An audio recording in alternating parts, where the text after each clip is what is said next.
Welcome to four sides TV. Andhra Pradesh రాష్ట్ర అభివృద్ధి ధ్యేయంగా ముఖ్యమంత్రి చంద్రబాబు ముందుకెడుతున్నారు. అందుకోసం రాష్ట్రాన్ని అన్ని రంగాల్లో అగ్రగామిగా నిలబెట్టేందుకు ప్రణాళికలు సిద్ధం చేస్తున్నారు. మరీ ముఖ్యంగా సాగునీటి రంగంపై ఆయన ప్రత్యేకంగా ఫోకస్ చేశారు. ఎన్ని సమస్యలు ఎదురైనా తగ్గేదేలే అంటూ ముందుకు సాగుతున్నారు. రాయలసీమ ప్రాంతంలో నెలకొన్న కరువును తరిమి కొట్టాలని, ఆ ఏరియాకు అవసరమైన నీటిని అందించాలని తపన పడుతున్నారు. అందులో భాగంగా మనకచెర్ల ప్రాజెక్టుకు శ్రీకారం చుడుతున్నారు. ఏపీలోని ఇరిగేషన్ ప్రాజెక్టులకు సంబంధించి తీసుకున్న కీలక నిర్ణయాల్లో మనకచెర్ల ప్రాజెక్టు ఒకటి. కొన్ని అడ్డంకులు వచ్చినా వాటిని అధిగమిస్తూ ముందుకు సాగుతున్నారు చంద్రబాబు.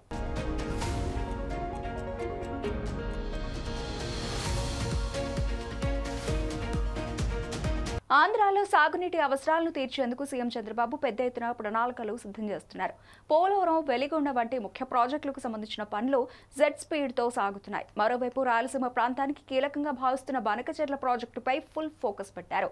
ఈ ప్రాజెక్టును వీలైనంత త్వరగా పూర్తి చేస్తే సీమ ప్రాంతంలో వ్యవసాయానికి లాభం చేకూరడంతో పాటు రెండు తెలుగు రాష్ట్రాల రైతులకు మేలు జరుగుతుందని చంద్రబాబు భావిస్తున్నారు.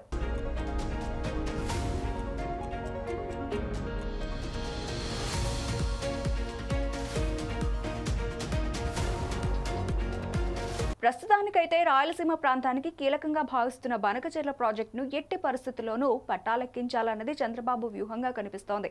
అయితే దీనికి సంబంధించి భారీ ప్రణాళికలు ఉండడంతో పాటు ఖర్చు కూడా ఎక్కువగానే అవుతుందని అంచనా వేశారు. బనకచెర్ల ప్రాజెక్టు వ్యయాన్ని దాదాపు 80,000 కోట్ల రూపాయలకు అంచనా వేశారు. ఈ మొత్తాన్ని రాష్ట్ర ప్రభుత్వమే భరించడం అనేది సాధ్యం కాదు. ఈ నేపథ్యంలోనే బనకచెర్ల ప్రాజెక్టుకు కేంద్ర ప్రభుత్వ సాయం కూడా తీసుకోవాలని బాబు సర్కార్ ప్రయత్నించింది.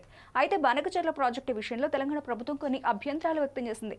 కేంద్రం కూడా ఇప్పటికే పోలవరం వంటి భారీ ప్రాజెక్టులకే నిధులను కేటాయిస్తున్న నేపథ్యంలో ఇప్పుడు బనకచెర్ల ప్రాజెక్టుకు నేరుగా నిధులిచ్చే అవకాశాలు తక్కువగా కనిపిస్తున్నాయి. దీంతో సీఎం చంద్రబాబు ప్రత్యామ్నాయ మార్గాలను అన్వేషిస్తున్నారు. ఇకపోతే చంద్రబాబు డ్రీమ్ ప్రాజెక్టులో బనకచెర్ల ప్రాజెక్టు కూడా ఒకటని చెప్పొచ్చు.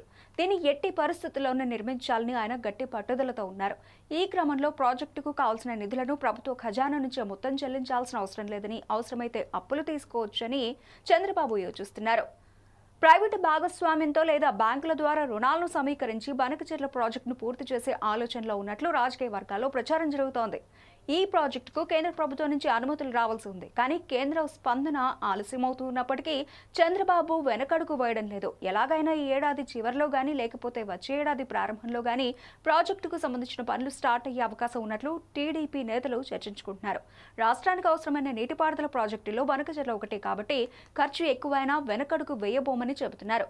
పీపీపీ విధానం ద్వారా నిధులు సమకూర్చుకొని ప్రాజెక్టును అమలు చేస్తామని ఇప్పటికే చంద్రబాబు హామీ ఇవ్వడంతో రైతుల్లో కొత్త ఆశ చిగురిస్తోంది.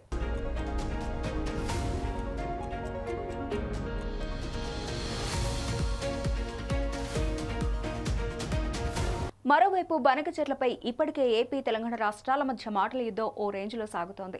ఎగువ రాష్ట్రాల వరద నీటితో నష్టాలను భరిస్తున్నామని, అదే వరద నీటిని వాడుకుంటామంటే అభ్యంతరం ఏంటి అన్నది చంద్రబాబు సర్కార్ వాదన. సముద్రంలోకి వృధాగా పోయే నీటిని వాడుకుంటామని చెబుతోంది. బనకచెర్ల ప్రాజెక్టు ద్వారా తెలంగాణకు అన్యాయం జరగదని, ఇది రాయలసీమను సస్యశ్యామలం చేయడంతో పాటు రెండు తెలుగు రాష్ట్రాల ప్రజలకు, అదేవిధంగా రైతులకు కూడా మేలు చేసే ప్రాజెక్ట్ అని సీఎం చంద్రబాబు స్వయంగా చెప్పారు. రాయలసీమలో నీటి కొరతను తగ్గించడంతో పాటు విస్తృతంగా వ్యవసాయ అభివృద్ధికి దోహదం చేస్తుందని పేర్కొన్నారు. ఇది కేవలం ఒక ప్రాంతానికి పరిమితం కాదని, ఆర్థిక పరంగా, సామాజికంగా మొత్తం రాష్ట్రానికి మేలు చేసే ప్రాజెక్టు అవుతుందన్నారు. ఇక ఈ ప్రాజెక్టుకు సంబంధించిన అనుమతులు ఇచ్చే విషయం ప్రస్తుతం కేంద్ర ప్రభుత్వం దగ్గర పెండింగ్ లో ఉంది. ప్రస్తుతం పోలవరం ప్రాజెక్టుకు ఇస్తున్న నిధులు, ఇతర ప్రాజెక్టులకు ఇస్తున్న నిధులు వంటి వాటికే కేంద్ర ప్రభుత్వం పరిమితమయ్యే అవకాశం ఉంది. ఈ క్రమంలోనే బనకచెర్ల ప్రాజెక్టును పీపీపీ విధానంలో నిర్మించే ఆలోచన చేస్తున్నట్లు తెలుస్తోంది. బనకచెర్ల ప్రాజెక్టును కూడా బ్యాంకుల నుంచి రుణాలు తీసుకుని పూర్తి చేసే ఛాన్స్ కనిపిస్తోంది. బనకచెర్ల ప్రాజెక్టును పూర్తి చేయాలనే ఉద్దేశంతో ఉన్న సీఎం చంద్రబాబు ప్రాజెక్టును ఏడాది చివరిలో గానీ వచ్చే ఏడాది ప్రారంభంలో గానీ మొదలుపెట్టే అవకాశాలు కనిపిస్తున్నాయి. మరోవైపు బనకచెర్ల ప్రాజెక్టు విషయంలో తెలంగాణలోని రేవంత్ సర్కార్ నుంచి వ్యతిరేకత వ్యక్తమవుతోంది. తెలంగాణ హక్కుల విషయంలో రాజీ పడే ప్రసక్తే లేదని ఇప్పటికే తెలంగాణ సీఎం రేవంత్ రెడ్డి ప్రకటించిన విషయం తెలిసిందే. చూడాలి మరి బనకచెర్ల ప్రాజెక్టు విషయంలో ఏం జరుగుతుందో అనేది.